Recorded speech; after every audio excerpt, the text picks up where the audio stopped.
Welcome, everyone. For those of us in Asia, of course, it's afternoon and late morning in the Middle East. I'd like to introduce my panel, but just before I do that, for those who haven't joined one of our webinars previously, the Middle East Institute is part of the National University of Singapore. We are an autonomous research institute focused on Middle East issues and its relations with Asia in particular, but with the world in general.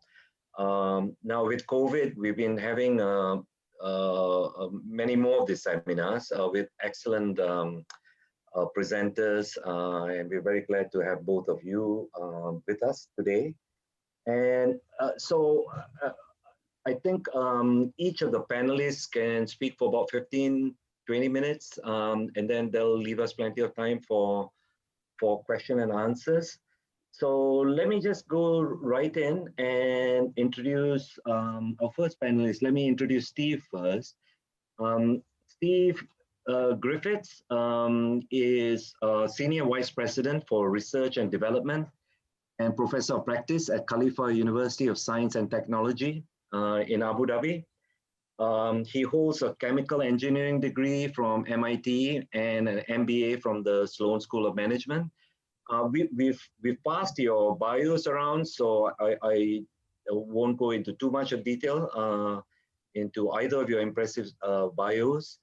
Let me also briefly introduce Robin, and then we'll have Steve start off, and at the end of Steve's presentation, Robin can step in. So Robin's established Kama Energy in Dubai in 2015. Previous to that, he was with Shell and with Emirates National Oil Company. He brings in a lot of private sector experience in the oil and gas sector. And he holds a degree in geology from the University of Cambridge, and speaks 5 languages, interestingly, and including Arabic and Farsi. So Steve, would you like to start your presentation off first? Thank you. Sure. Thanks, Tilak. Appreciate that. So I'll once again, thanks very much to Tilak and to NUS for inviting me to be a presenter today. It's certainly a very interesting topic, one that I'm following closely, and so I'm happy to share with you my perspectives on renewable energy in the GCC status and outlook. And so I'll take you through a bit of context about the renewables sector in a broad way, and then I'll get into some specific things I'm working on with the Dubai Future Council of Energy and thinking about some of the initiatives they're having there, and also some of the offshoots of renewables, in particular the hot topic these days, hydrogen. So I'll cover all this hopefully in the next 15 to 20 minutes, and then we'll follow up in discussion a little later. I'll start off just giving context for my presentation. There's a couple things I'll be talking about, as I mentioned. So one, let's anchor everyone in the GCC, what the countries are. I'm sure everyone is very familiar with the region if you're tuned into the webinar today. So Saudi Arabia, Kuwait, Bahrain, Qatar, UAE, and Oman are our countries. For my talk, it's going to be important to recognize that as we continue to look at global urbanization, this is a highly urbanized region already, 85% urbanization. So we're moving quickly toward a completely urbanized environment. Gives a good context for how we think about renewables. Secondly, as far as the energy resources, most are familiar with the fact that we're very rich in natural gas and oil. Look, about 1/3 shares in both globally. We have a very strong industry around this particular set of resources right now. As far as the renewables, though, we also are very rich in solar energy, and to a little lesser extent wind energy, but solar energy in particular. If you look at the IRENA chart on the bottom here, below the oil and gas information, you see where it's very darkly shaded areas where it's very, very good with solar resources, access to grid connections, very accessible. The land topology is good, and there's no challenges with getting the real estate for large-scale solar projects. And so if you take all of the areas across the GCC in which we have high suitability, so to speak, in the IRENA words for solar energy, you can come up with 500 gigawatts plus of solar energy potential. So besides oil and gas, we have a very good potential for renewables. And so I'll be talking about trying to exploit that potential to go through the presentation. Now, it is important that although the region, look here at the Middle East and the Gulf states, is predominantly and traditionally focused on oil and gas. The initiatives and the trajectory is toward renewable. If you look at the World Energy Council's Energy Issues Monitor, which they go through every year, they do a survey of leaders in the energy industry. In the regional space, the blue circles show you those topics in 2020, which are considered quite important when they need action now. And they're not really uncertain as far as the trajectory. And so at the top of the list, you see renewable energy. You also see energy efficiency. So I call that clean tech. So there's a very wide recognition that clean tech is critical. I'd also say for the purpose of my presentation, I'm just going to tell you that the sustainable smart city is also an area that's critically important, at least getting that way as far as action. A little uncertain now in trajectories, the way it was foreseen, but if you look at all the digital technologies and the idea of sustainable cities, that's also there. So this is where my presentation is going to go, around the idea of clean tech in the region, and then coming in a little more closely on the smart sustainable city concept. Now, when it comes to the renewables themselves, I know Robin's going to cover this as well, so I won't spend a great deal of time on it. I work with a task force now, which is looking at all the Middle East as far as renewable energy, also some of the EU countries. And we've been trying to collect, we have collected recently, all the policies and initiatives around clean tech, which are supportive of clean tech. And what I will point out in this grid is not to go through by any means all the details of what I'm showing here. Two areas where you'll see each country in the GCC, which is the countries across the top, with a checkbox against them. And so one is in electricity targets when it comes to renewables. Every country in the GCC has stated a target for electricity. And secondly, as far as mechanisms to try and achieve these targets, tendering and auctions. Elsewhere, you don't see as much policy as you might see in other places in the world, but certainly tendering and auctions around electricity has been the way in which the region has approached renewable energy. And going forward, it makes sense, because if you look at the cost of solar energy at the utility scale, and you look at all the tenders, and you see the dominant way in which solar has been awarded is through tenders today in this grid of MENA countries. Toward the bottom, where you see Saudi Arabia and the UAE, you see the world's essentially lowest cost solar projects. Now, this is not the levelized cost of electricity for this year. These are projects that will be delivering electricity in 2022, at least the one that's 1.35 cents per kilowatt hour. But nonetheless, you see that there are bids for solar energy in these tenders, which are extraordinarily low costs. And that chart on the left-hand side shows you, in a global sense, although there are contenders in Europe, most of the very low-cost utility scale solar projects have been coming out of the Middle East. So coming back to the thought on that table, it makes sense that the focus of the region has been on electricity, and then auctions and tenders. It's been serving the region well, and so it makes sense for this to be the way in which we approach renewable energy. With that in mind, the thought comes, well, where do we go and what are the targets? And I think Robin's going to show something to this effect as well, so I won't spend a lot of time on this, and not just because it's going to be covered later, but also because the targets in the region tend to change a lot.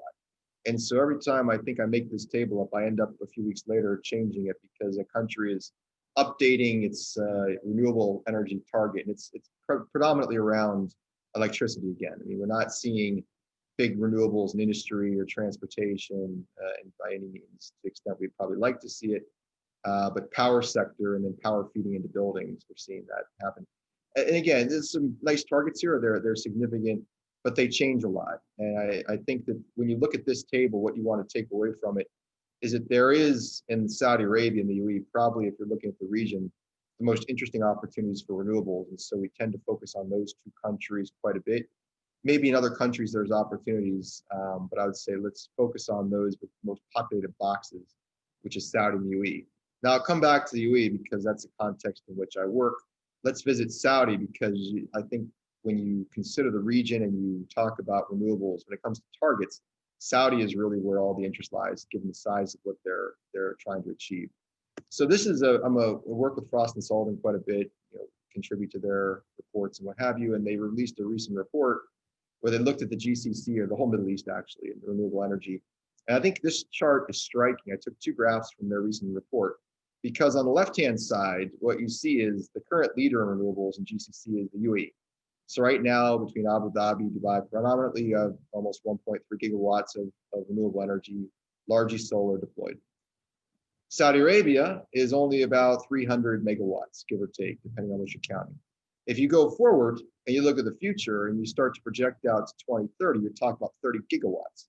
So Saudi Arabia, and they're going to dwarf you even if you achieve the target of 4 gigawatts. So the people, when they think about the region, and they think about where solar and renewables is exciting, most of the conversation comes to Saudi Arabia, although I'd say currently the UAE has been the country which is sort of walk the walk, they talk the talk.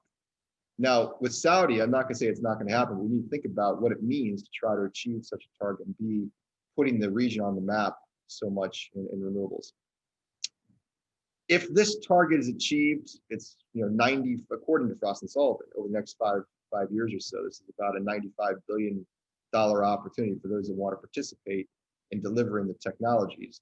That said, whether or not it's realized is going to be a bit challenging, because you see on the right-hand side, this figure just recently from Nice, there's a lot of capacity that need to be planned yet, and need to be, if it's going to be through tendering or what have you, it needs to be worked out as how, when that's going to happen, how it's going to happen. Because by 2025, we need near 30 gigawatts to currently announced targets.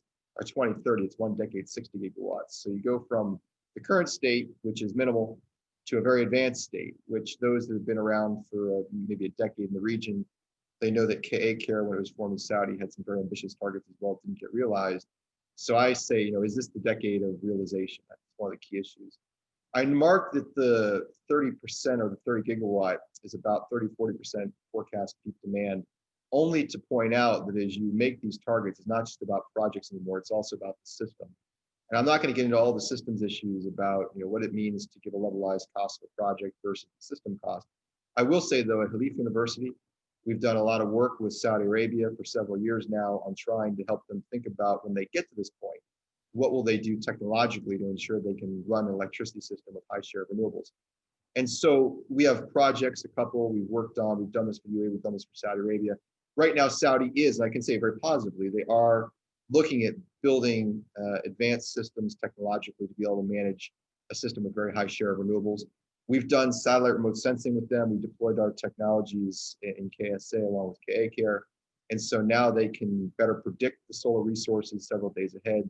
They can also predict demands. We've worked with them on that, and then figuring out, as I'll share in the next slide, optimal dispatch. All the infrastructure on the right is deployed via technologies developed with KU. And so these dashboards and maps of Saudi Arabia, they're functional, they're real. So I can say confidently, because I know the inside, that there is technology being developed, which is allowing us to consider that the Saudis are preparing well for what could be a great future in renewables, because the technology base is becoming available. Just a little more, again, the last slide on what we're doing in this capacity. When we think about these high shares, what is needed, and what I think is nice about what we've done so far, is leveraging technology. And I think technology itself is going to be quite important, the whole digital space, to be able to predict the resources and then predict the demand, and then figure out optimal dispatch from generation units, whether intermittent or their base load or they're from storage, and then make sure the system runs robustly. And so all of this renewable energy management system that we've developed with them, I think is going to play out well for the future. And so there is, for any country, Saudi included, there is the need to develop the capabilities. And so at least we know that underpinning those grand ambitions, there is a good technology base that's being developed with them. So now moving from technology, in the sense, I'm getting a little bit closer to my next topic by talking about the advanced systems with regard to AI, IoT, and what have you, to the sustainable and smart cities, and away from just markets. I think that'll be covered later. When I talk about sustainable smart cities, I'll focus in on the UAE bit, because it gives us a good opportunity to think about in the region, when you're highly urbanized, how you bring renewables into context. So in the UAE, the overall roadmap to 2050 is for 44% of the power production capacity to come from renewable. Then we have half from hopefully clean fossil-based generation. And then nuclear energy is going to be in place as well. So about 5+ gigawatts of nuclear to balance it out. And then there'll be energy efficiency. Now in the UAE, the unique context is, when we think about the country, it's not just one country's targets. We have Abu Dhabi and we have Dubai predominantly out of the 7 Emirates, which drive their own thinking around how they're going to try and build toward these targets in the Emirates, in which their electricity and water authorities are overseeing activity. I'm on the Dubai Future Council for Energy, and we're thinking now about what goes beyond 2050. And so I'll share with you a little bit about the Dubai context. I think in the smart, sustainable city context and renewables, it's interesting to consider what renewable energy could mean for the future if we get beyond these tenders and utility scale work and start moving into where I think the region can really go. So in the Future Council, you may have caught from one of my prior slides that around 2025 to 2030, there's going to be a push toward 25% clean energy. But we realized if you're trying to think about technology today and where the price points of energy are, renewables, you can do much, much more. In the coming decades, we hope that renewable energy is going to dominate the way in which new technology is deployed when it comes to power sector. And so we need the funding. We're looking at 2030 funding for the renewables. I already mentioned digitalization, essential. So not just Saudi, but Dubai doing this as well. I'm also going to mention briefly that when we say we're with sustainability, it's not just the renewable energy in the form of solar energy with storage and what have you, and having that dispatched in an intelligent way. Waste is a big problem in the regions, so it's not renewable per se, but waste is a consideration in cities, and also clean water production, which does feed in nicely when you're using electricity-driven reverse osmosis, for instance, to renewables. So clean desalination is also part of our city thinking. Then as you go forward, it just gets more ambitious. You start to bring in new sectors. So you wouldn't just have power and you wouldn't just have the buildings, and you wouldn't have it called waste is almost a city buildings oriented sector, but also transportation. That's underserved right now in the region as far as targets and also implementation, going to EVs in any sense, whether it's with battery electric vehicles, from electricity from the grid, or it's going to be a hydrogen conversion, something around sustainable mobility. And then building even more so the landfills with no waste and trying to create the waste in a more sustainable way.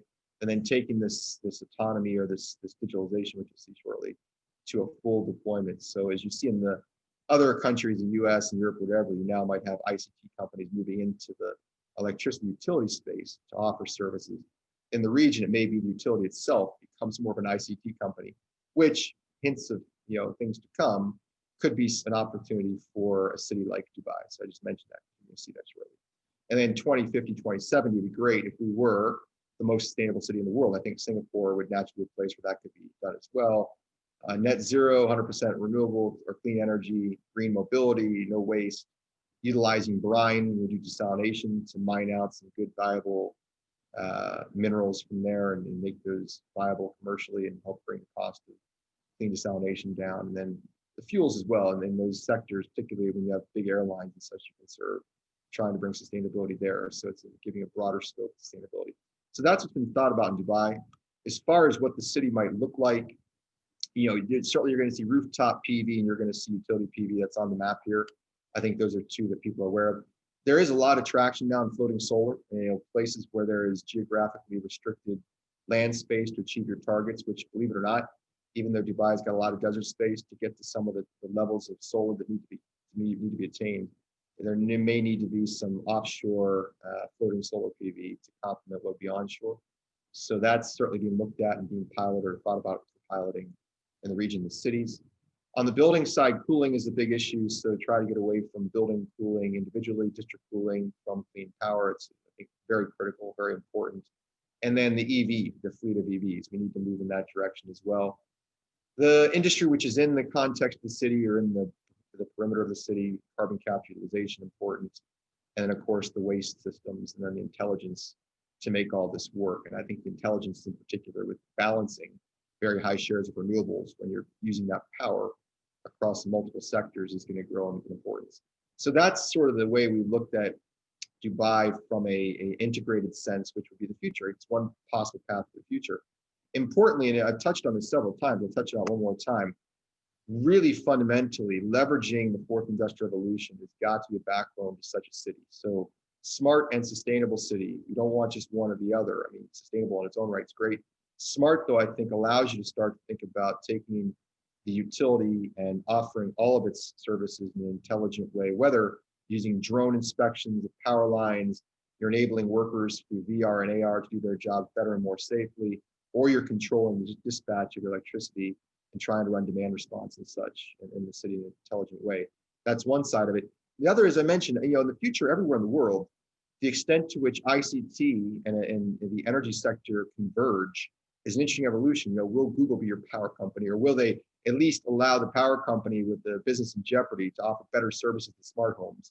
So they have a new business model as their current business model starts to fade away if there's prosumers and such things. In the region, we have to look at it differently because we have these integrated utilities, which are not competing in the same way with these ICT companies you see elsewhere. So that's another thought. So this is just the way we're thinking about the city. And I'll leave it at that, and maybe there'll be more discussion about it, but I think it's an interesting way to consider the region and also consider Singapore. The final topic, my last slide, essentially I have one more summary slide, but I just want to get into an opportunity I think is important as well. And it's again, city context, because it's happening in cities, is the notion of green hydrogen. So as everyone, I think most are aware now, there's different colors of hydrogen, whether or not you're getting it from gas or from with carbon capture, blue hydrogen, or you're producing hydrogen from electrolysis of water with renewables, green hydrogen, so to speak. And Saudi Arabia and NEOM, which is this $500 billion planned city in Saudi Arabia, and almost everyone's heard of this massive project for exportable hydrogen in the form of ammonia, 4 gigawatts of renewables producing hundreds of tons of hydrogen per day, which will go to ammonia. In this case, there'll be in this $5 billion investment, there would be an international export of the ammonia in partnership with Air Product. And they would then take that to markets where they would use that for transportation. Of course, a little bit more complicated than just using this locally, having to do the shipping and then bring ammonia back to H2 and use it in vehicles. But nonetheless, that's one city which is already knowing that they have the ability to have a broader impact than just providing power for own use. And that's on the international scale. I work a lot with Masdar. As you know, in the UAE, we have Masdar City here in Abu Dhabi. And so we've started now with the Masdar thinking about a pilot to consider multiple ways in which we can use green hydrogen. And also the National Oil Company, I've worked with them too on the blue side. But on the green side, even in the city, think about how you can use a proton electron membrane electrolyzer, for instance, produce green hydrogen, which could then be used for, say, running a bus or these larger duty vehicles, which are not impossible to run through battery electricity storage. But hydrogen certainly is today at least a competitive way to do this. Run some of the buses and transport with hydrogen, then also take to shipping, for instance, you have the opportunity for methanol. If you have a CO2 source and you have hydrogen, you can create methanol. Shipping is another potential opportunity. And then something that we're more so involved in at Leaf University is aviation. So the notion of CO2 and hydrogen for electric fuels, I think, is the future of aircraft. If you follow Airbus announcements, Boeing, and what have you, they're all looking in the next couple of decades to try to become more sustainable. And for long-haul aviation, it won't be batteries, maybe for short haul in some cases, but it'll have to be more energy dense fuels. And so we've been looking at creating a sustainable aviation fuel initiative in the UAE. ADNOC, of course, is a stakeholder, and we want Masdar involved as well. But the idea being, if you have a green hydrogen source and it's robust, then you can do more than what I've said previously, is really worry about the city per se and its local opportunities for use of hydrogen. But you can go into thinking about how to create a green aviation fleet to the extent required for international regulations coming around CO2 mitigation in the airline sector. So I think that's another way to look at the region. It's certainly one that's got great opportunity. And so I would recommend, as we think about renewables and the outlook for it in the region, we think also about hydrogen and see how that evolves over the coming years. So in summary, renewables are progressing. There are some really ambitious targets put together in Saudi Arabia. And so this decade, we'll see, can these targets be delivered? I think there's some progress that shows that it is getting the right traction, probably the right technologies there to do that. Industry and transport are yet to be really addressed, so they need to be considered in the renewable space. Urbanization, smart cities. As again, I think renewables today, it's more about convergence. And so when you talk about the industry, it's trying to look at sectors come together. And when you talk about convergence and you talk about bringing it all together in a system, naturally you start to talk about hydrogen. It's a great fuel which can be used for long periods of storage, and it can work across sectors. And so I think for the transition, the green hydrogen we talked about from solar is pretty interesting. And then, although it's not a conversation topic for today per se, I think if you look at the ADNOCs and Ramcos of the world, the blue hydrogen for the natural gas resources, coupled with carbon capture, could be something of interest for them as well. So with that, I'll finish. And once again, thank you. And I'll look forward to the question and answer session. Okay, thank you so much, Steve. There was a lot to digest there. Robin, can we start with you next? Thanks.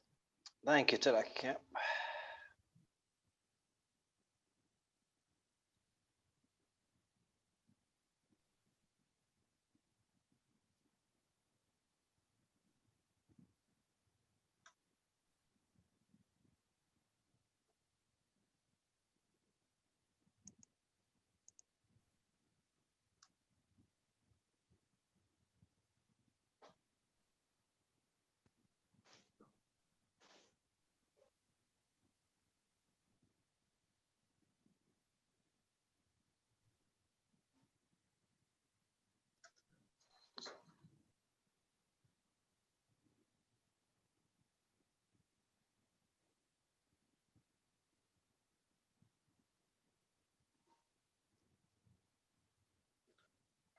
Yeah, sorry, just not showing my screen, I think.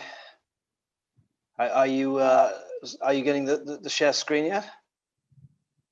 Yes, but it seems like we're looking at a mobile phone rather than a slide Yeah, deck.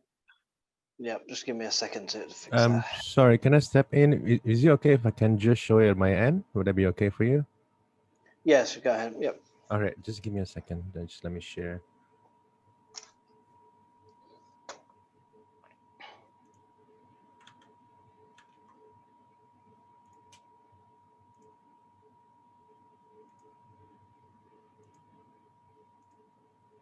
Do you see it? Yeah, that's good. Okay, that's Okay. what I wanted. Thank you. No worries. Okay, so I'll also be addressing renewable energy in the GCC, and I think I cover a lot of the same ground as Steve, so I won't labour the common points that we have too much, but I'll try to pick up on the additional points. So you can see here a view of the Mohammed bin Rashid solar park, which in Dubai, which is ultimately intended to reach 5 gigawatts. That's the research and visitor centre in the foreground, and then you can see obviously one of the PV installations in the background. So if we could go to the next slide, please. So again, I don't think we need to labour this too much, but we know that the GCC has exceptionally good solar conditions, both for photovoltaics and for concentrated solar power, but particularly for photovoltaics, and in various parts of, particularly of Western Saudi Arabia and parts of Oman, some of the very, very best conditions in the world. The conditions along the Gulf Coast are not quite as good, but they are still very, very good. And of course, the whole Middle East, North Africa region is a strong region for solar potential. So next slide, please. For wind, not so much. The wind resource is not particularly good, except in certain areas. And in fact, in northwest Saudi Arabia and in southern Oman, there are, again, some excellent wind areas. Again, in the Gulf area, not so much. But this is important because when we talk about renewables in the Gulf, we generally tend to think of solar power naturally. But actually, wind does have a role to play, and I'll address why that is a little bit later. Next slide, please. And we've seen rapid growth in recent years in renewables in the region, and particularly in solar, from a very low base. Obviously, given the region's richness of resource, the amount of solar that was installed back in 2016 was minimal. But we could already see then that the momentum was building for a much larger and faster installation of solar power, because we had the first significant project in Dubai, which is awarded at a very competitive price for that time. We had the establishment of Masdar in Abu Dhabi, which is intended to drive renewable, other clean energy deployment in the region. And as Steve mentioned, we'd had the very ambitious plans from KA Care in Saudi Arabia, which ultimately didn't pan out, but they did at least set the stage that Saudi Arabia had very large renewable energy ambitions. And the region is a very energy intensive region. It has a high use of air conditioning, of desalination. That's unavoidable because of the climate. It has a lot of energy intensive industry, but it also has a legacy of subsidies and cheap energy and policies ensuring and encouraging consumption. And it's although there's a lot more effort on efficiency now and on subsidy reform, there still is that legacy of cheap prices, which leads to a naturally or artificially high consumption, even relative to what's required for this climate. And I think that's important because obviously partly because there is the room for a lot more efficiency, but also because there is a large demand that has to be met. And particularly, I think very important when we consider what is the electricity demand in this region for, and it is very much for air conditioning, particularly in summer when it's reaching up to 60% of total power demand. And so obviously solar technologies, which correlate very, very well to air conditioning demand, are particularly attractive, and that there are various ways to enhance that role that they can play. And I think this makes the GCC very interesting because it is quite different from the situation in, say, Northwest Europe, where the peak demand for energy occurs in the winter, at night, cold weather, it's dark. So solar power is obviously not much use, and you do get long periods in Northwest Europe of low wind, high pressure areas And so when wind power is curtailed as well, that creates the need for long-term seasonal storage or some kind of backup. In the GCC, though backup is required, the match is much, much better in time. And you're talking on the scale of a day or so, you're talking a pretty good match to renewable generation versus demand. And this means that storage media such as batteries are much more viable for that kind of storage period. So next slide, please. And again, Steve mentioned the renewable energy targets that the various countries in the region have. And so I won't labor these in detail, but I think a couple of key points to draw attention to. I mean, firstly, obviously the Saudi targets are particularly the most ambitious and involve very, very large. I mean, there's various iterations of these targets and changes, but the most recent Saudi ones are very ambitious, even on a fairly short time scale. UA targets are also ambitious, but a bit more spread out with these intermediate targets to 2030 before getting to 2050. And the other countries in the region have targets that are not as aggressive, except in the case of Kuwait. But to be honest, Kuwait's progress so far has been pretty slow. The targets for Qatar and Oman are much less ambitious. And I think, so you could see this as a drawback. I also see it as an opportunity there, and I'll address that later, but really there's an opportunity for the other countries in the GCC beyond Saudi Arabia and the UAE to speed up their efforts. And I think if we look at these targets, the general expectation is in the case of the UAE, that they will be met or pretty much met on time. In the case of the other countries, they probably will be missed, but not maybe missed by too much, and they're indicative of the direction of travel. More importantly, I think there will be a progressive tightening of ambition. So these targets will become more and more ambitious as time goes on, even if they're missed over the next couple of years. And of course, the pandemic doesn't help, but in the longer term, these targets will become more and more ambitious. And again, Steve alluded to this, but they relate mainly to electricity, but there is certainly a lot of opportunity for renewable use in other sectors and in other forms. And obviously the whole area of heating and cooling can involve electricity, but it can also be used with direct heat. So next slide, please. And in terms of support mechanisms, I think the GCC has been very interesting in largely not going down the feed-in tariff route that European countries have pioneered, but instead being very strong advocates of the competitive auction mechanism for specified capacities of certain technologies. And this has been extremely successful in driving down costs and achieving the world's lowest costs, not only for solar, photovoltaics and concentrated solar power, but even for wind. So this approach has been very successful. There have also been net metering schemes for so-called rooftop or distributed solar in Saudi Arabia and the UAE. Not really much impact in Saudi yet, but in the UAE there's a pretty lively and successful rooftop solar business, primarily so far on commercial and industrial sites, not really on residential yet. And Steve and I wrote a paper a little while back exploring why that was. It's primarily to do with cost competitiveness. It's still, residential installations are relatively expensive compared to pretty low residential electricity prices. But for industrial commercial sites with a little bit more scale, then solar installations have become highly attractive. And again, there's potential, when the regulations are right, there is potential for a lot more of the kind of installation. We're seeing it in Oman already, and we could see it elsewhere. So next slide, please. And putting all these factors together, this is our forecast for uptake of solar power in the region, in the GCC. And you can see that it involves extremely rapid growth and to a very high level of solar power over the next decade or so, so in a fairly short time. Now, this year's target, we may fall a bit short because of the pandemic, and that may set us back a year or so. And as I expressed, I think the short-term targets may be a little bit overambitious and a little bit fast, but I do think also that the pace of installation will pick up in the next few years because of the greatly improved competitiveness of renewable energy and its continuing improvements in performance. The introduction of things like batteries to improve the reliability and increase capacity factors, and other advances in technology. We've seen bifacial panels coming in, probably will be adopted as standard in the next few years, that are also picking up reflected sunlight, increasing output and reducing overall project costs. So it's interesting just how quickly those have come in and been accepted.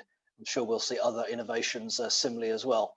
And if you look at, I said we were working from a very low base, but you can see here that renewable and solar capacity in the region effectively doubling every year from 2017, 18, 19, 20 maybe because the pandemic is a question mark, but then 2021 as well. So we could have had 4 to 5 years of consecutive annual doublings. And then you start getting into a 10 gigawatt market, which is becoming significant.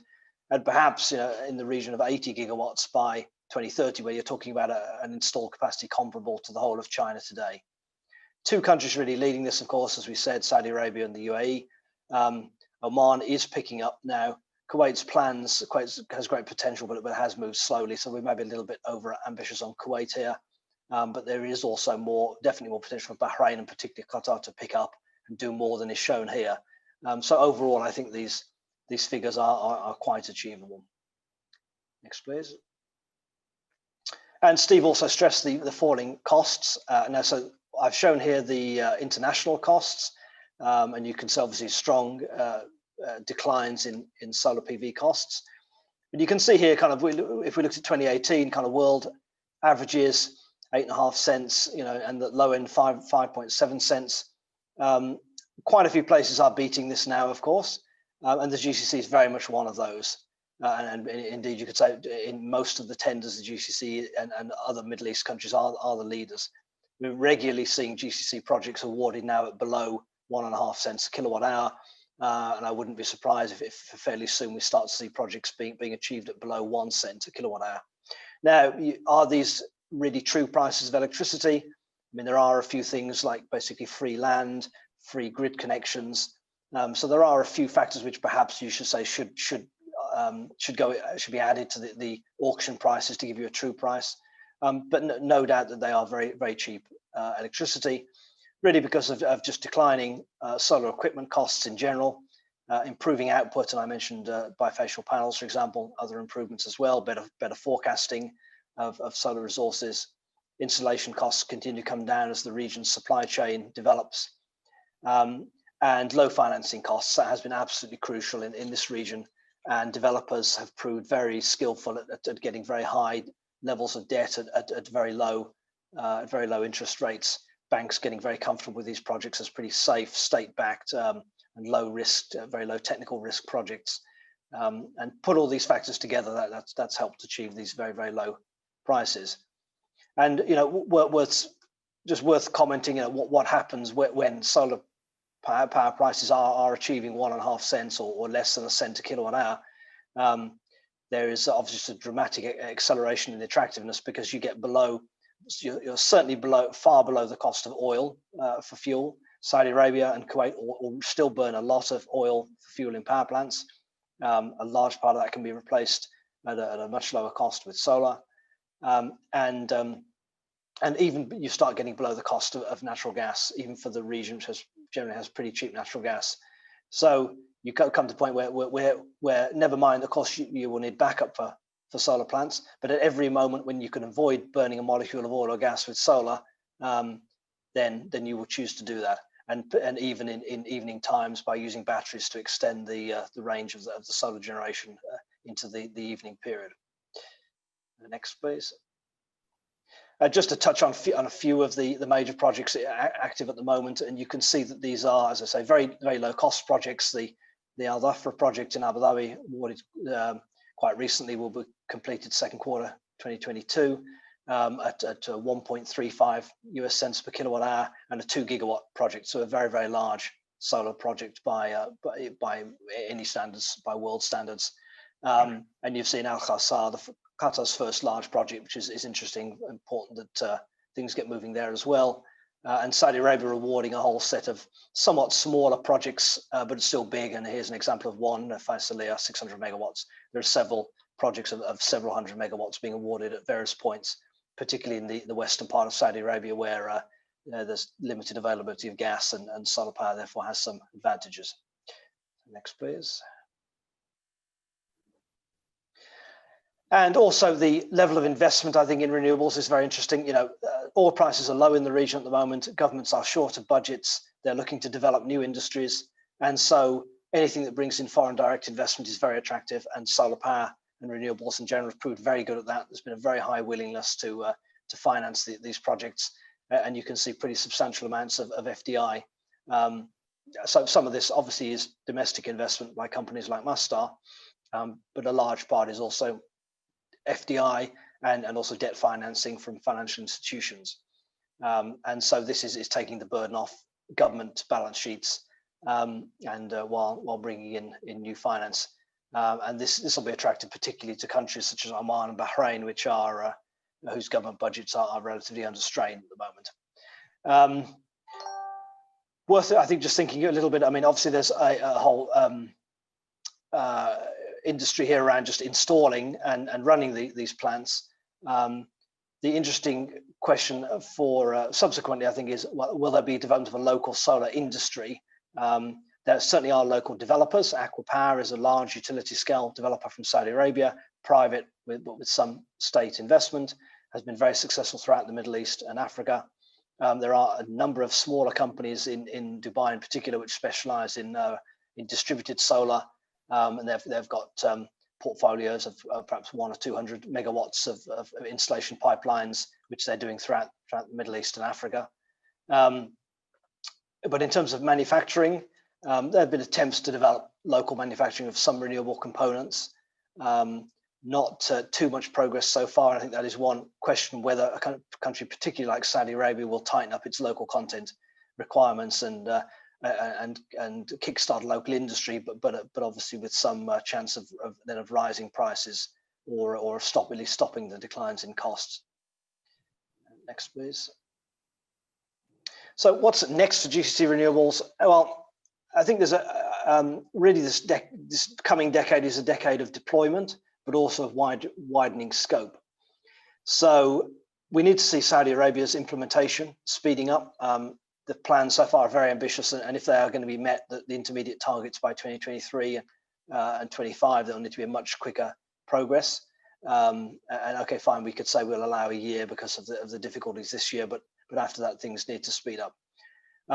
Then the expansion of renewables from Saudi and UAE into Oman. Oman is definitely picking up on the utility solar side and on distributed solar and on some interesting innovative solar projects, thermal projects producing steam for heavy oil recovery, so improving the carbon footprint and energy efficiency of the oil and gas industry. And also Oman making significant progress in wind power as well. Qatar, as I mentioned, and particularly Kuwait, Bahrain, much further behind. Well, I think, again, for realizing the full potential of GCC renewables, we need to see those other countries picking up and their pace over this coming decade. And then moving beyond just simple solar PV to increase integration with batteries and other storage. So solar thermal storage, Dubai's solar thermal plant will have overnight storage. Pumped hydro, so Saudi Arabia and Dubai both building pumped hydro plants for longer term storage. And then use these other storage technologies for smoothing output and covering the evening peak. So we get there's a demand peak around 6 to 8 p.m. When people go home, turn on the air conditioning, turn on the television, and then obviously the solar generation stopped at that point. But some batteries or other storage could cover the evening peak as well. More use of distributed solar, remote locations, oil field sites, mines, other remote areas, and including thermal use, could be including direct thermal use for air conditioning. Electricity exports, question mark. You know, the GCC grid is being connected to Iraq at some point, to Jordan, to Egypt. So there will be more trade of electricity. Whether this turns into large-scale exports of electricity, whether there could be a major project to export renewable electricity to South Asia, for example, more speculative, but definitely more potential for electricity trading, at least within the region. And then expansion beyond electricity. And with these very attractive renewable energy costs, there is a huge regional potential for green hydrogen, so hydrogen from electrolysis of water. The NEOM project is a 4 gigawatt equivalent project with costing about $5 billion to produce green hydrogen, be the largest project of its kind, and has actually, quite a lot of reality behind it. I think the developers are very serious companies and definitely see genuine economic potential in it. And the NEOM site has the great combination of solar and wind, so it should be able to achieve very high capacity factors from the electrolyzer, and that's absolutely key. I think solar only electrolyzers running at 20% capacity factors will not be economically viable. But the combination of solar and wind in a good site where you get 70-80% plus capacity factor could be amongst the world's most competitive green hydrogen, green ammonia, green steel made using that hydrogen. So this can be a new export industry for the region, which is what it very much needs. So next slide, thank you. And that's the conclusion. So a pretty quick run through, but I'm sure we'll touch on many more of these points in the discussion. Thank you, Robin. Excellent. Two very detailed presentations, both of them, and a lot to digest. Let me take the privilege of asking the first question. And I invite the audience to either, signal that they want to ask a question and then put their microphones on, the videos on to ask them, or they could send their question on to the organizer. So just to start the ball rolling at a very high 60,000 foot level, if you like, we've got the 800-pound gorilla, which is oil and gas, which accounts for the destinies of many of these countries. And the outlook for oil and gas looks pretty bearish with both COVID-19 and the slowdowns caused by those lockdowns due to public health issues. Now, just to put this whole renewable energy initiatives in their context of the larger scene, how much do you think investments into renewable energy account for the necessary economic transformation that these countries need to make to go into a future post-rentier society, if you like? So let me delve further into this question. Now, up to very recently, we were seeing very ambitious plans by both Saudi Arabia, UAE, and other GCC countries in diversifying downstream from oil and gas into petrochemicals and gas processing, including investments in gas overseas, going into international investments. Now, with this very constrained environment, difficult budgetary constraints on all the GCC countries. Now, some of them have got, quite large social sovereign wealth funds, but nonetheless, we are talking of a capital constrained environment. So in that kind of environment with a bearish outlook for oil prices, just how much of a role do you see renewable energy playing in this necessary economic diversification from just pure upstream extraction rents on oil and gas to a range of industrial activities, which would include petrochemicals and other activities downstream? So maybe Steve, if you could give us some idea of the scale of things of renewable energy relative to the oil and gas sector. That's a good question. So it's a long question. So I'll decompose it into kind of a couple thoughts based on what you were saying. One is the whole global outlook for oil and gas. I mean, I totally agree that in the coming decades, there's going to be a greatly reduced demand for oil in particular, as the transportation sector, particularly light-duty vehicles, transition toward electricity. That said, I'll just say one thing about where the region stands in this regard and what I've been telling people, because there is a lot of discussion about whether or not we're going to have the need for the oil resources, the oil and gas resources in the country for a long time. I do think at some point in the future, no matter what outlook you look at, there's always going to be several million, tens of millions of barrels of oil still required. Those barrels should come from the lowest carbon producing, lowest cost producing countries. That's a good opportunity for the GCC in general, is to take leadership in that regard and try to make sure that they can monetize their resources, which are low cost and, relatively speaking, low carbon relative to other resources around the world, and make sure those remain a big part of the economies for the price they can get. So not going to say the international price of oil is always going to be stellar, but production of oil and trying to continue to be oil producing at the lowest cost, I think makes sense to the region. That said, the renewable space is one I think is extremely important for the region, because unlike some parts of the world where you see electricity growth sort of stagnant, it's a little bit dormant, they're trying to transition sectors where the turnover of the capital assets is not very fast because they don't have rapid growth. In the region, there is good growth in electricity demands. And so the outlook, when we talk about renewables, is always what is the marginal capacity requirement and how will you meet that? Will it be building a new gas plant? Will it be building a clean coal plant? Or will it be a PV plant? I'd say purely on an economic basis. If you forget about trying to make the argument for domestic manufacturing and any of that, today, when you're bringing the projects up to a reasonable level of electricity system integration, you don't have a lot of integration challenges, right? When you're at the first 10, 15%, 30% even of electricity generation from intermittent renewable, and the projects are cheap. I mean, we know the cost of technology has come down, and so purely on a basis of cost competitiveness in a tender auction, the renewables make sense for quite a long time. I don't see that slowing down in the region simply because it makes economic sense.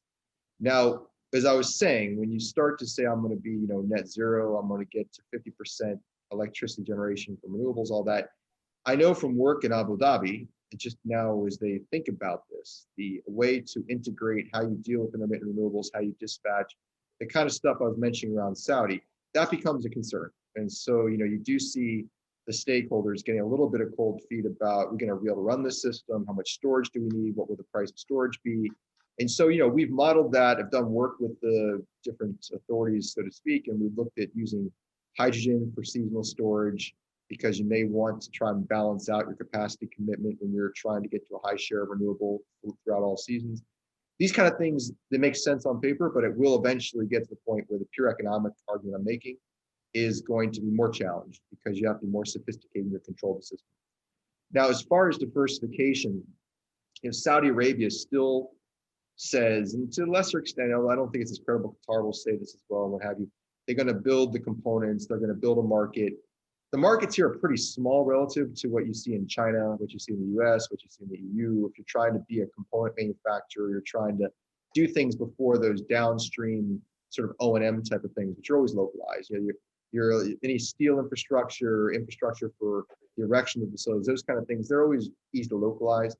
Getting into building the core of renewables I've never been convinced that was the best way for the GCC to diversify. I don't think that's the case for renewables, necessarily. I think renewables make sense to the extent we want to be involved, and we should be involved, international targets on sustainability and also economics of the power sector.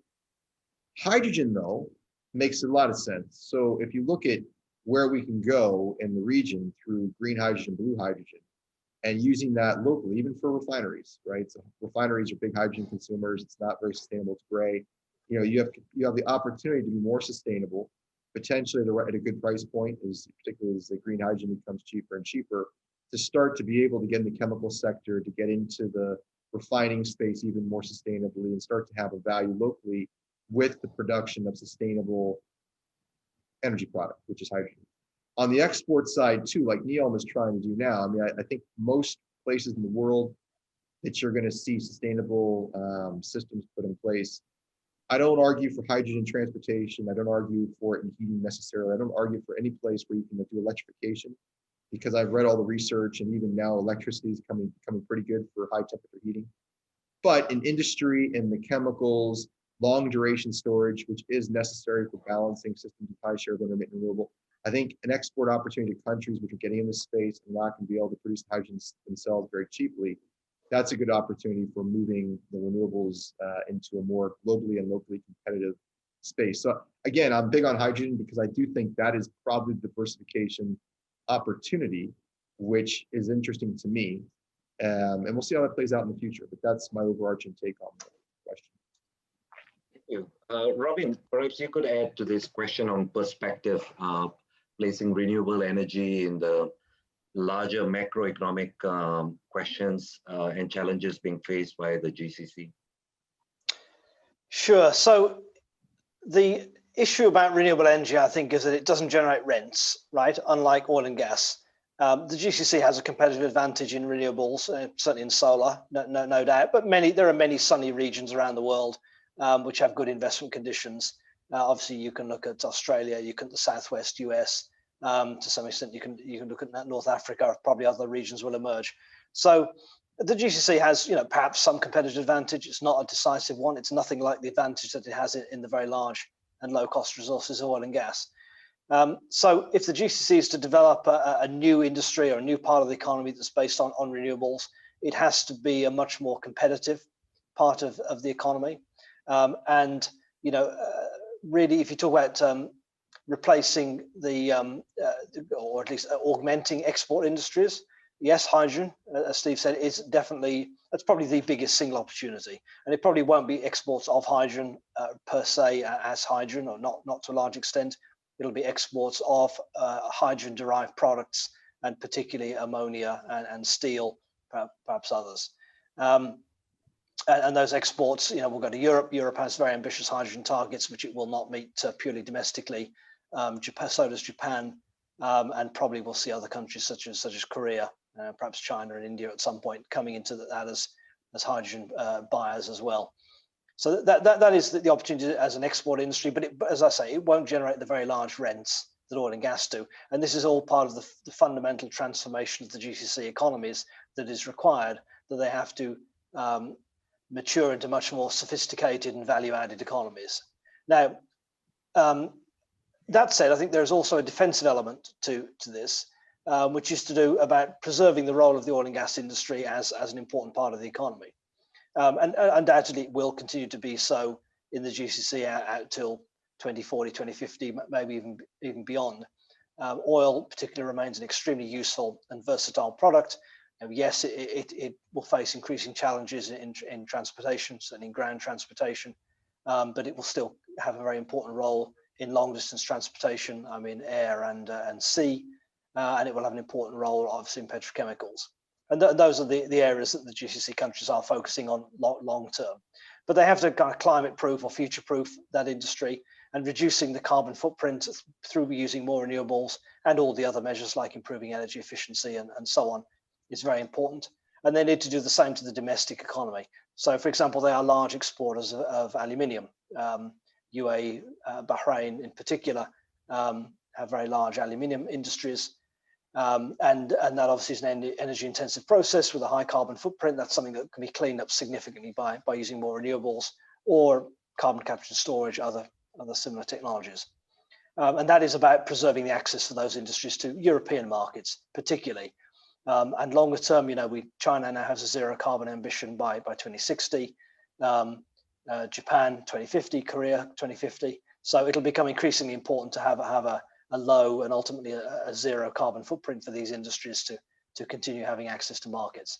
So as I said, there's also a defensive element to this as well, in terms of sustaining the oil and gas industry as long as possible, and ensuring that the GCC can still build on it as a low cost producer. So the GCC is the lowest cost producer of oil and gas in the world. Certainly if you take Kuwait, Saudi, Abu Dhabi, and in the case of gas, Qatar.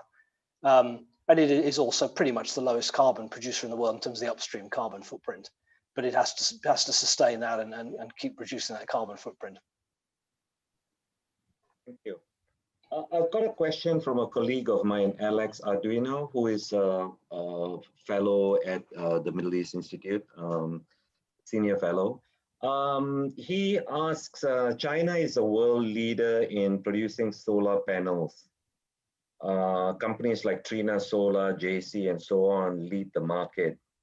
Considering your point on the Saudi Arabian solar capacity expansion, very ambitious plans. Do you foresee a Chinese dominance of the Middle East market? And if so, do you think this will have other implications, economic and political, for the region, the role of China? Perhaps Steve, you could answer that question to start off with. Yeah, it's a good question. I mean, I think that, as I mentioned, in the UAE, what makes sense for the country currently in the renewable space is when there is a need for marginal capacity and power, and there is a tender auction put out, you put together a consortium, and one part of the consortium is going to be the supplier of the technologies to go on the project. If the lowest cost supplier can come in from China, which in many cases they do these days, and they're going to be able to work with the consortium and get good financing with their technologies, it makes sense. I mean, it makes perfect sense to have that part of the equation covered by international company, which is lowest cost producer. There are local content requirements across the region. I mean, those are coming into play. I would personally, if I were looking at the future and I were trying to figure out what's best for the economy, I wouldn't put solar panel, maybe assembly, cells and whatever, it depends on how much you work with the partner. I wouldn't put that part of the equation into local content requirement and try and build technologies which, you know, you may see places like India, big markets or whatever, trying to build their own solar panel capacity. And the US, you know, there's always trade wars and this kind of stuff about putting tariffs on imports. I don't think it makes sense here. I think, you know, you're trying to build your renewable energy sector, as Robin said, and I've been saying, not to build a renewable energy technology production industry, but to serve another purpose, right? And that purpose could be, you know, meeting the power sector requirement, or trying to look towards something like hydrogen, which again has nothing to do with the way in which you generate the electricity. It's about how cheaply you can generate the hydrogen, and you can make good use of it domestically for export of products like steel or what have you, or export that. And now I have a paper written on China in a different context, because you know, at least in the UAE, in the oil and gas space, the concession awards have gone toward the Far East and the East. And so that you can see there's already that collaboration, that desire to build links into markets where the ongoing oil and gas exports are going to have the best opportunity. India, we see all the time now, the UAE is building partnerships with India. And, you know, India is not much of a technology supplier at the moment, but I certainly think China, when you start to look at what we can add value to in the future, which is continuing to provide them with hydrocarbon at low cost, it makes sense to have reciprocation, to have them come back with technologies and renewables, because they're world leaders in those technologies. So I'd say, you know, it's where is your competitive advantage or comparative advantage? You know, are you going to be able to provide cheap hydrocarbon and have your partner bring you good technology for renewable? Or are you going to try and do something like build your own industry and be, you know, not internationally competitive? So I think the East is a good place to look for partnership in the long term, in particular China. You know, we don't get in the US elections, but I see China as being the place where there's more enlightenment around clean tech than anywhere else. And Europe, of course, you know, but again, they had difficulties trying to build those industries previously. Maybe in a future webinar, we'll talk about who wins electrolyzer space, Europe versus China. But I think today, panels and things, I would say leverage what you can buy at the right price. Right. You know, carrying on this question about the role of China in the Middle East, Robin, you're aware that the financing for the coal power plant in Dubai was by China, from what I understand. Now, China is, of course, a big player in the Middle East as a large buyer of oil and gas from the region, as well as an investor in the region. Is also pursuing BRI projects through some of the areas in the region. Do you, in your work or in your context with the local business community, do you see any aspects of the fear of China and the debt trap kind of thing that has made the headlines in countries like Sri Lanka and Pakistan, which have been very dominated by Chinese investments? In particular, maybe in relation to Oman, do you see some some level of awareness about an over dependence on Chinese economic relations leading to an asymmetric situation with respect to diplomacy and politics? Yeah, that's an interesting and kind of complex question. So, I mean, the Silk Road Fund was obviously the entity that was involved, one of the financing entities for the coal plant in Dubai, obviously a BRI institution. And the coal plant, I mean, China is almost the only country that is financing coal now since the Japanese are getting out of it. I don't think the GCC will do any more coal, to be honest, except perhaps a bit of industrial stuff for cement and so on. But I don't think we will see more coal plants built in the GCC. I think the Dubai plant was the product of a certain time, and it made sense when it was approved. But solar and renewables and also the nuclear power have all moved on since then.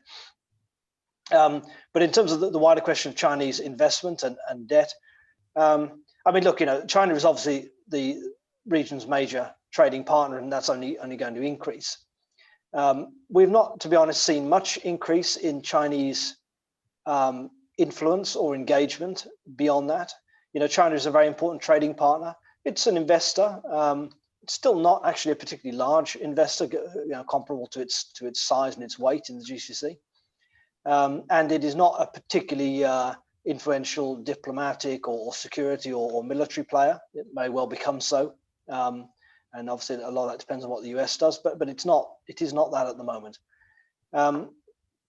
And as far as the debt trap kind of diplomacy goes, look, I think in general, the GCC, they are wealthy countries. They have plenty of access to international capital markets at very attractive borrowing rates. That is not a problem right now. If you look at several years of low oil prices and perhaps declining oil markets and a substantial accumulation of debt in GCC countries, that could change. We're not there at the moment. But you do rightly point to Oman, and Oman is the vulnerable one for sure. Bahrain is as well, but Bahrain is a small place and can generally count on support from Saudi Arabia. So Oman is definitely the vulnerable one. And I think the Omanis are in a difficult financial position with oil prices where they are at the moment. Their production is relatively small, costs are quite high, and they run substantial budget deficits. That they don't have a major sovereign wealth funds. They have quite high levels of debt already. And they are definitely very much open to Chinese investment. They're looking at that for the new port of Duqm, which is a major industrial development on the south coast, which already has quite a bit of Chinese involvement. They just sold a share in their state grid, electricity grid, to China. So I think we will see more of that in the case of Oman.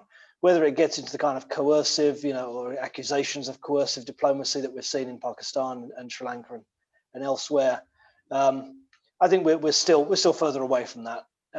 But certainly these countries, and particularly Oman, they've got a few years in which they can use some Chinese financing but other international financing. But they do need to get on a sustainable fiscal path quite soon. And you've probably seen that Oman has just brought in or just floated the idea of an income tax.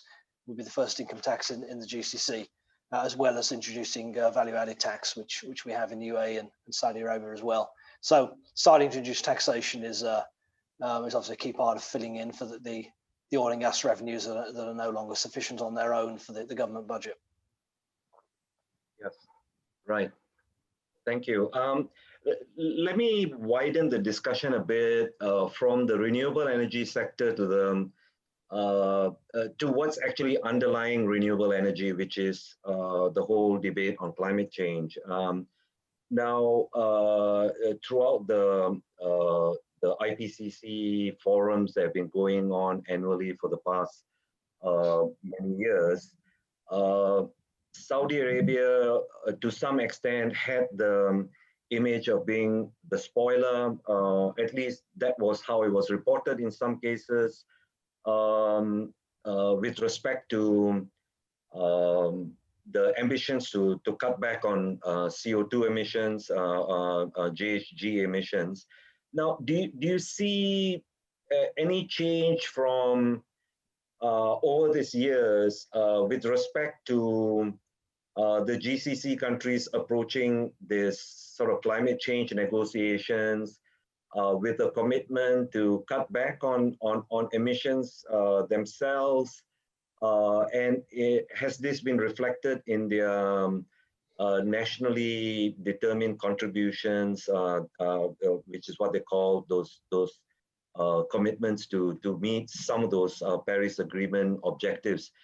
Do you see the Middle East playing a somewhat more active role, or a role that basically depends on Europe to sort of force the pace and for them to follow as best as they can? Robin, maybe you could start off on that question.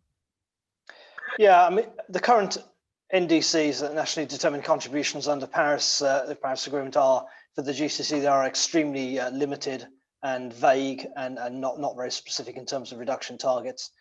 Now, the update of the NDCs, which was due at the end of this year, we have to see if those will be tighter and more specific for this first 5-year update. But at the moment, they don't really commit the countries to do very much. Probably commit them to do less than they were going to do anyway. So that side is still limited. I think in terms of the global carbon and climate challenge, what Saudi Arabia has been very much advancing, and what it was very keen on pushing the G20 to endorse, was the concept of the circular carbon economy. So this is relating to an economy where carbon, and obviously including carbon inputs from oil and gas, is still very, very important, but it's dealt with in a circular way. So by reusing carbon as a fuel, as a building block for materials, and this involves obviously carbon capture and storage, and that can just be simple disposal of carbon dioxide in underground reservoirs, or for enhanced oil recovery. But more than that, they're looking to go beyond that to produce fuels, chemicals, plastics, other kind of products from carbon dioxide as a feedstock. Now, there are certainly applications where that works, and we already use a lot of recycled CO2 for urea and methanol production, so that those are well-established industrial processes. To go beyond that into other areas is more speculative. The technologies, in many cases, the technology exists and they work, but making them into large-scale applications and that are commercially competitive is another question. This idea is very much pushed by Saudi Aramco, obviously as the world's largest oil-producing company. They certainly want to transition a large part of their oil production into circular uses, and making it sustainable in that way. And they have big technology research efforts in that direction.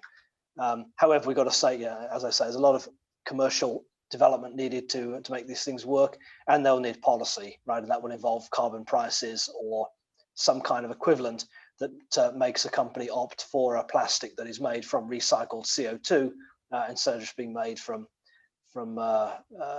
straight oil or gas derived feedstock. So it's a genuine concept, circular carbon economy. It certainly has some merit.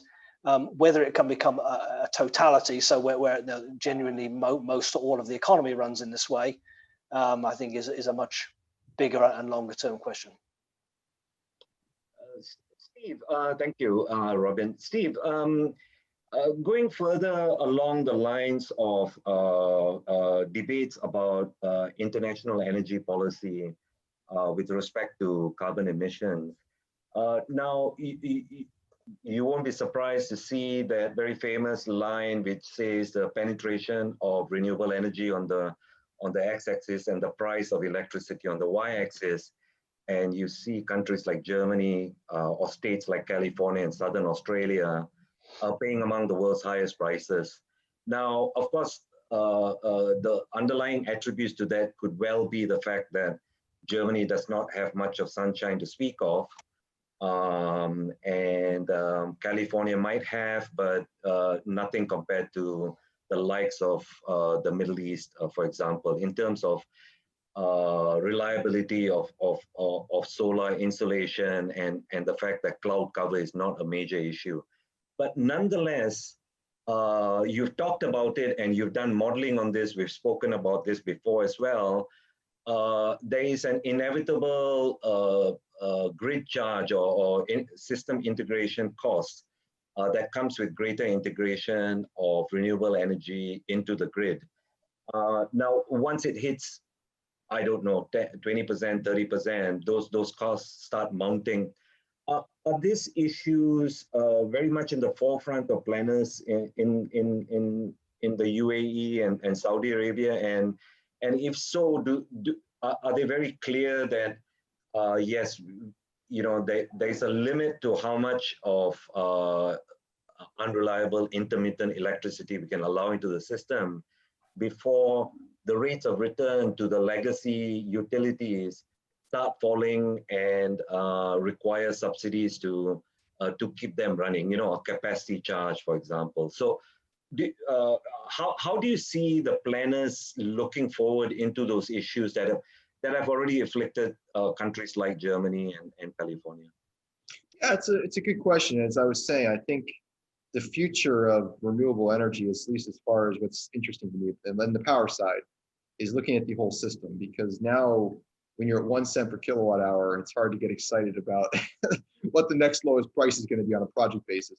And so if you look at where this whole trajectory has happened, Europe, of course, a place like Germany is quite a different context from the Gulf, because there's so much distributed renewable that's intrinsically more expensive. The way in which it was incentivized, Robin, I think, alluded to, there was the feed-in tariffs that were at one point popular. Now we're going to tendering an auction. Price discovery is certainly a way to get to a lower price point. If you're going to do that, of course, going to large-scale projects give you the better price.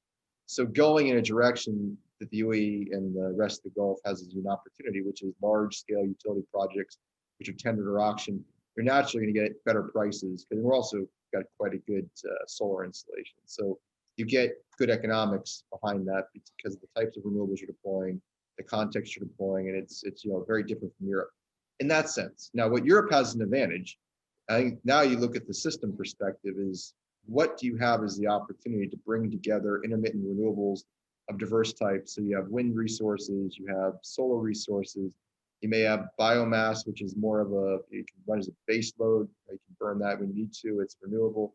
You have hydro storage, you can go to pumped hydro in the Nordic countries, and you have this whole integrated EU system, which the more you work across that grid and the more you take advantage of the different member states, the better you can build a reliable system that is going to bring you low-cost system economics. Now, in the Gulf, I think that's where we're going to come to the challenge, is that we don't have yet a grid. We have a grid, but of course it doesn't function as one where there's electricity trading robustly. It's been more of emergency supply. So across the Gulf, you're looking at individual countries, figuring out how they're going to build a robust system within their borders to try to bring very high shares of renewables, if it makes sense for them. In the UAE and Saudi Arabia, I know the work we've done with them, the context has been, okay, it's always very localized as to what that percentage of renewables, intermittent renewables in the grid is what's going to cause you a problem. But let's say it's 25, 30% or whatever it is, where all of a sudden dispatch becomes pretty challenging. It may be lower for a little bit more unsophisticated power provider. But when you look at this, you got to start to think about, if I'm going to be within my borders, let's assume there's not a grid that's going to be interconnected across the region with robust trading, which geopolitics may prevent. Then you want to look at storage. The evolution of the battery storage, of course, is interesting up to a few hours, but it's not going to help you if you're going to build a net zero economy when you have these huge seasonal disparities between your demands, right? So summer electricity for air conditioning goes to the roof, and all this energy would be required marginally, of course, if you're going to build a bigger power system to meet growing population, growing demand. In the winter, it just goes off. You don't have that kind of issue, and you have a much lower demand, but you have all this power capacity if you're trying to be net zero, whatever I mentioned is happening, say, in Dubai. So then you get into the planning for getting the green hydrogen, hopefully green hydrogen, to be your seasonal storage mode, right? That could work quite well. You can run it through fuel cell, you can run it through a retrofitted or a turbine built for combusting hydrogen. Those kind of topics now are on the table, at least in the UAE and the Emirates of Abu Dhabi, Dubai. Going to the future, as we start to get to these higher shares of renewables, how do we do that? We've modeled with the Ministry of Energy. I've modeled this, and we've done a couple of years back, used a Plexus model. And to be honest, when you take it and you do some, even 3-4 years ago, we had the trajectory that if you take the system view and you try to figure out what the best storage is and how you levelize the total capacity to the best extent, and you come across a 75% say power intermittent renewable energy from solar in the system. If you're using hydrogen for seasonal storage and you're using the right share of batteries for more interday and cross-state kind of balancing of renewable, the whole system cost, if you optimize it and you were able to run it perfectly, would probably still be something like 5-6 cents per kilowatt hour, which isn't that bad relative to what you see today with gas-fired generation. So I think the system, but that's theoretical. Now it becomes the operator having to do this. And so the discussion is, okay, we know in theory that the system view and using the resources available to us, which are becoming cheaper and cheaper, could work on paper. Now you've got to get in the mode of trying to get those that are going to run these facilities, and going to run this power dispatch, and you're going to be procuring these technologies to start putting in place the capability to do it. So I think it's very much an aware issue here. If we're going to go to very high shares and meet these great targets for net zero or whatever, we're going to have the systems perspective. Different context from Europe. Europe will have a whole different way to look at it. Their shares of renewables is going to be very different. What's going to cause them balancing challenges. But I think the trajectory of trying to figure out what you've got to your availability as far as storage, how well your grid integrated, what your climatic factor is, what your seasonal disparities in demand, knowing all that, knowing you have to figure it out, and then bringing it back to procurement of technology over a period of years. I'd say probably 5-year cycles, and just figuring out what you're going to do and then trying to deploy, go in the next 5-year cycle to a long target. I think it's a recipe, and in the Gulf countries, if that can be a way in which we start to operate and start moving ahead, I think the power system will become more amenable to having these high shares of renewables. But it's growing. I mean, here we don't wait a year and then figure out what's the next power plant. We're building them daily because, or at least tendering, because the power system is growing. It's got an increase in demand. Thank you, Steve. I don't seem to have any other questions coming from my colleagues. So we've got a few minutes to answer a couple of questions that I wanted to pose to you as predictors of the future. So the first one would be, where do you see peak oil demand? There's been widely discussed with ranging opinions, with BP just stating that that they already potentially see a peak of demand already passed, and future oil demand to not go back up to its peak with the advent of COVID. We see other companies and associations or institutions suggesting that it could peak 2030, 2040. So I would like your quick comments on that. I also got a note to say that there is a hands up that's raised. I can't see that hands up raised, but a colleague of mine has just raised his hand. So let him ask the question as well, and maybe you could tell us your views on peak oil demand in your answer. So Asif, could I get you to unmute yourself, show us your video and ask your question? Thank you. Thank you, Tilan. First of all, I would like to thank both the panelists, Robin and Steve. The presentation actually made us very rich in terms of understanding how this renewable reaches our doorstep. One question related to international cooperation. This International Solar Alliance that we have seen has just come up. You guys have been there in practice in this field, and you can see future. How do you see this international ISA, International Solar Alliance? Does it have any traction in future, or just because Abu Dhabi, they have institutions like Masdar, and this ISA is primarily based on investment attraction? Is GCC really interested in that kind of international alliance? So that is my question. Thank you. Joseph.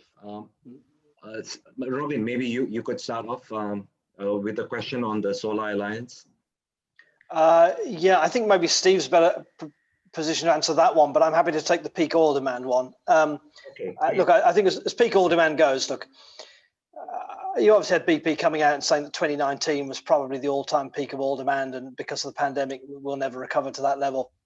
I think that's doubtful. I think probably we will, within a few years, regain the 2019 level. But I do think we are going to see a peak in oil demand in the reasonably near future. It could be the late 2020s, could be early 2030s. I think that's where many forecasts, including by big oil traders and several of the big oil companies and agencies, are clustering now. Even OPEC in their latest forecast, they had a peak in oil demand by about 2040. I think though it's kind of less interesting, like when exactly is it 2030, 2035? That's less important.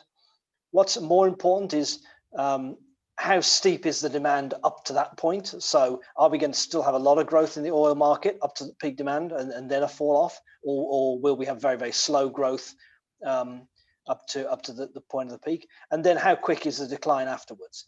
Because if we have a very long, slow plateau of oil demand and maybe it's dropping by fractions of a percent each year over a long period, oil will still be a very important fuel in 2050. That gives much more time for oil producers to adapt and for them to develop markets in petrochemicals and other things that kind of remain defensive and still give them a market.